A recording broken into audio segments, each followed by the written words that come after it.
जादुई पानी की तस्वीर। और आज बहुत गर्मी है, पानी में खेलते हैं। हाँ डक, लेकिन पानी बर्बाद मत करना। मैं जादुई पानी की तस्वीर बनाऊंगा। जादुई? कैसे? पानी बोल रहा है, मुझे मत उठाओ। डक, पानी नेमत है, इसका मजाक मत करो। अब मैं इस तस्वीर से जो चाहूँ वो कर सकता हूँ। मजेदार है। देखो, मैं पानी को उड़ा देता हूँ। मजेदार है। देखो, मैं पानी को उड़ा देता हूँ।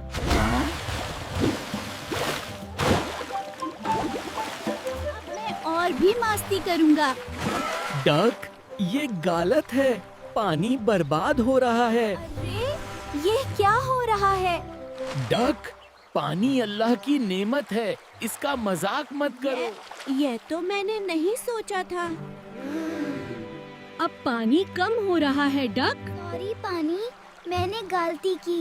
अब तस्वीर से माफी मांगो और दुआ करो। सॉरी पानी, मैंने गलती की।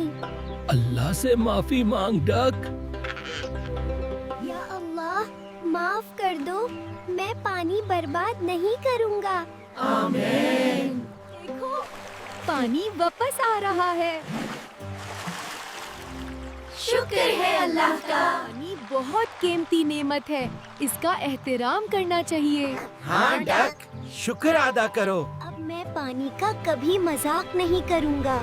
और हमेशा शुक्र अदा करेंगे।